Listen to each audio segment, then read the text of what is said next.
Thank you very much for having me here to speak today. As usually, if you want to raise these topics, they are cancelled and we don't get opportunity to do so. So, as that great introduction has said, my name is Katie Elizabeth Fanning and I'm currently suing my university for discrimination against white students. I think it's no longer been a secret.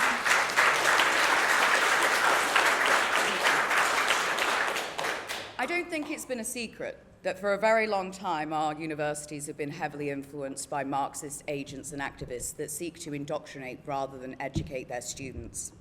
Afrocentric, globalist-directed Marxism in academia not only dominates the top-down enforced anti-white messaging and critical race theory-based teachings within our universities, but even more outrageously, influences their overtly racially and politically discriminatory policies and practices. Racial discrimination, hostility, and harassment towards the white students is endemic throughout our education system.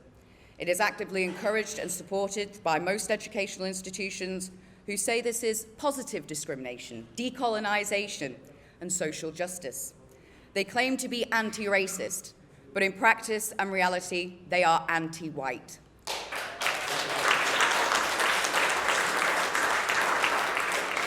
This mentality is exemplified by Sheffield Students' Union, who stated that they weren't going to allow white students to meetings about campus racism, saying that it wants to change from being a simply non-racist to an anti-racist organization, excluding white people from participation, because of course, just existing and being white these days is racist. This segregation and demonization and exclusion of the white race has been a theme throughout our universities, and it's not limited to radicalized students' unions. Some of the worst anti-white hostility and discrimination and abuse in our universities is carried out by its employees. You may have heard of Bahar Mustafa, and I hope I'm pronouncing her name right because she'll probably get fussy otherwise, who was employed to promote diversity in a London university. She asked white people not to attend an anti-racism meeting, stating that they, the black and ethnic minorities, would not be able to have open discussions with their oppressors in the room. You know, I do wonder what they could possibly claim they feel they are too oppressed to openly state with white people present, as this same woman has openly stated on public platforms such as Twitter to kill all white men and called for the genocide of white people, and feels very comfortable doing so because apparently, as a black and ethnic minority woman, she can't be racist towards white people. Hateful and hostile messaging, along with openly expressing a desire for there to be no white people, is rather common. Last year, Cambridge University's Dr. Gopal stated that white lives don't matter repeatedly on Twitter, and statements of abolish whiteness, which is a core principle of critical race theory, which, if you're not already familiar with, teaches that all white-skinned people are inherently oppressive and racist from the moment of birth, and that throughout our lives, we collectively aggressively oppress all non-white people, consciously and subconsciously, even if there's no tangible evidence, and that our existence as white people and our alleged subconscious bias leads to a phenomenon of white supremacy and white privilege, and that the only way for non-white people to be free of this racism and oppression is to abolish whiteness, which of course could only be achieved by eradicating white people. Now, could you imagine if the races were reversed? A white university professor stating that blackness leads to criminality and societal breakdown and we should abolish blackness. And black lives don't matter, or kill all black men, what the reaction would be.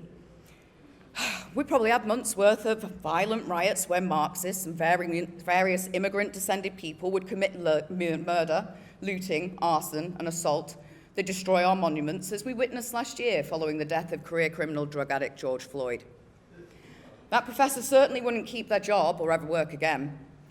Cambridge University, however, responded in support of Dr. Gopal's incitement to genocide, stating that the university defends the right of its academics to express their own lawful opinions, which others might find controversial, and instead of disciplining Dr. Gopal, gave her a promotion.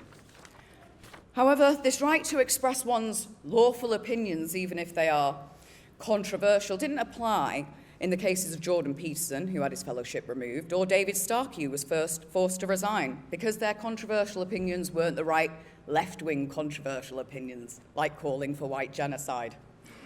Last week, I read in the Times that St Andrews in Scotland has now introduced mandatory compulsory modules, including ones on race and diversity for new students. They'll not be allowed to continue their studies if they do not pass these modules by agreeing to certain left-wing political statements along with acceptance of white personal guilt. In proportion to our and this is just the tip of the iceberg. It is unsurprising that white students, particularly the white working class, do not feel welcome in our universities. Despite being a majority demographic within our population, we are one of the smallest demographics going on to higher education. The number of white people accepted into university is consistently dropping dramatically. In proportion to the population, white people are less likely to go to university than their black or Asian peers. Every year consistently, actually since 2007 to present, white pupils have the lowest entry rates into higher education, with white ethnic groups showing the lowest progression into university. Now, half of universities admit less than 5% of students from the white working class. Very few universities implement any initiatives to help resolve the shocking disparity between the races that are going on into higher education. The Indigenous white population are excluded from such initiatives that are offered to their black and ethnic minority peers of a similar socioeconomic status. Underrepresented and white Indigenous ethnic groups are excluded from universities, in effect. Unchecked and mostly unchallenged, our universities now behave as a law unto themselves, openly racially discriminating, victimizing, and harassing white students, whilst enforcing adherence to extremist, left-wing, race-based and gender theories and ideology as undisputed fact. Well, unchallenged until now, because I've brought several legal claims against my university for discrimination against myself as a white student, including that critical race theory and teaching of whiteness in a constant derogatory manner is actually creating a hostile, degrading, and intimidating atmosphere for white students. And that would be a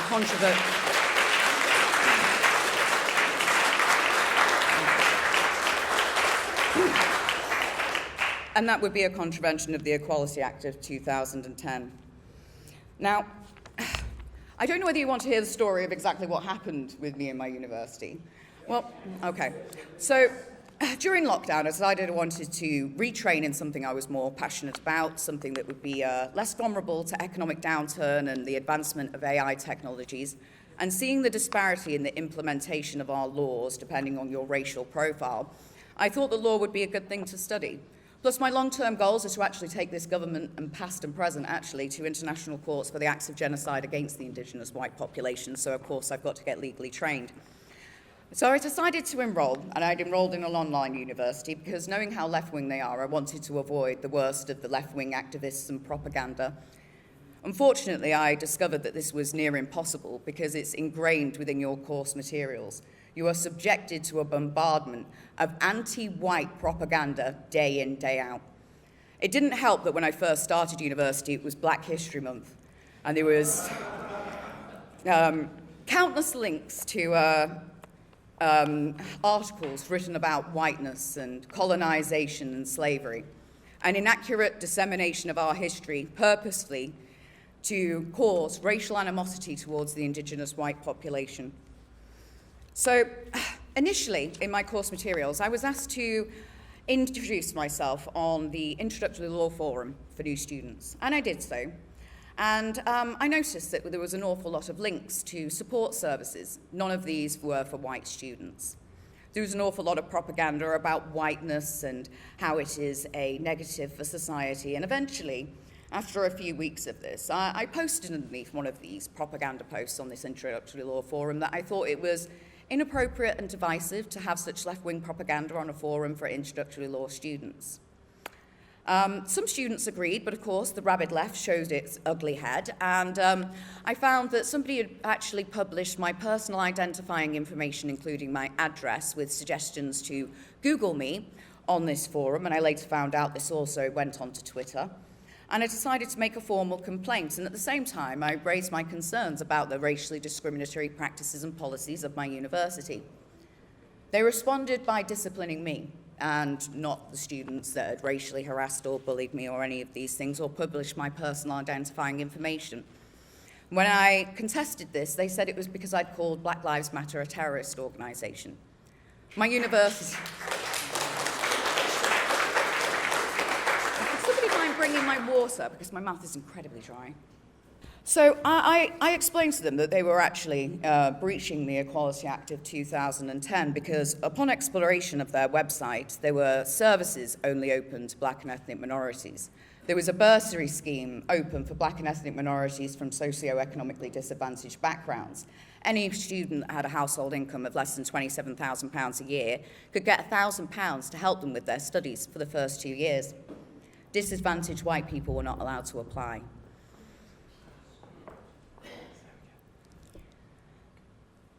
Even more appallingly, I found that there were opportunities to meet potential employers for internships and training contracts, and you need these to become fully qualified as a solicitor or barrister. These were only being offered to black and ethnic minorities with diversity days. So you could get your degree as a white student, but you're never going to qualify because you're not going to be given the opportunity to get the necessary training contracts that you need. Very few of these were open to white applicants. When I raised these issues, I was told that speaking about this could harm my future education and employment. So, anyway, I decided to contact the Equality Advisory Service, and I don't suggest that you ever do this, because they put me through to the legal aid agency, and I was given a legal aid solicitor. And I don't believe that they were working in my best interests. But I made numerous complaints to my university, gave them opportunity to resolve these matters through mediation or internally, and they responded by reporting me to Prevent. One morning, I woke up with banging on my door, 5 police officers outside. I asked them why they were here and if they had a warrant, and they said they'd been sent by my university to ask me why I didn't like Black Lives Matter. Police officers at my door to ask me why I didn't like Black Lives Matter, and this is after I had protectively issued my claims in the county courts. So this was not just an incident of a university trying to intimidate a student that wouldn't go along with their left-wing ideology, but this is a matter of a respondent trying to intimidate a claimant in a civil case. And this is why I said they become a law unto themselves. When did universities get the power to direct police to come knocking on your door to ask you why you don't agree with an Afrocentric Marxist terrorist organisation or their support for it?